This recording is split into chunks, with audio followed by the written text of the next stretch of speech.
আমি পড়ছি কবি ও লেখক দেবপ্রিয় চাকমার লিখিত বই ব্রিটিশ রেকর্ডে চাকমা জাতি, পৃষ্ঠা ১২-১৩, প্রথম অধ্যায়। ব্রিটিশদের সাথে চাকমাদের পরিচয়। ৪। ব্রিটিশ দৃষ্টিতে চাকমা জাতি। ১৭৬০ থেকে ১৯৪৭ সময়কালে ব্রিটিশদের কর্মকর্তা, পর্যবেক্ষক এবং ভ্রমণকারীরা চাকমা জাতি সম্পর্কে যেসব মন্তব্য, প্রতিবেদন বা বিবরণ লিখেছেন সেগুলোতে ছিল চাকমাদের প্রতি এক ধরনের দ্বৈত মানসিকতার প্রতিফলন। একদিকে তারা চাকমাদের শান্তিপ্রিয় ও অনুগত, সৎ বলে স্বীকার করেছেন, আবার অন্যদিকে অস্থির, অবাধ্য ইত্যাদি শব্দও ব্যবহার করেছেন। কো চাকমা জাতির শারীরিক ও নৃতাত্ত্বিক বর্ণনা।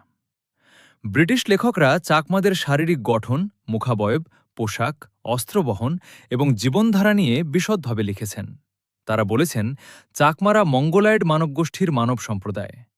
ক্যাপ্টেন লুইনের ১৮৬৯ মতে, "the facial characteristics of the tribe are indicative of Mongolian and not Aryan extraction, and it is, moreover, only of late years that the use of the Arakanese vernacular has died out among them." খো চাকমা চরিত্র ও স্বভাব। চাকমারা সামগ্রিকভাবে সৎ বলে ব্রিটিশরা স্বীকার করেছেন। British কর্মকর্তারা চাকমা জাতিকে সাধারণত ওবিডিয়েন্ট, অনুগত বলে উল্লেখ করলেও শাসনবিরোধী অবস্থানে গেলে তাদের স্টাবার্ন, অবাধ্য বা টার্বুলেন্ট, অস্থির বলতেন। এতে ব্রিটিশ মানসিকতার দ্বৈততা স্পষ্ট হয়। উদ্ধৃতি: "the Chakma is of medium stature and thick set build, with fair complexion and cheerful and honest-looking face. As a tribe, they are solid, argumentative, and stubborn, but the whole truthful." R. H. Sneyd Hutchinson, 1906.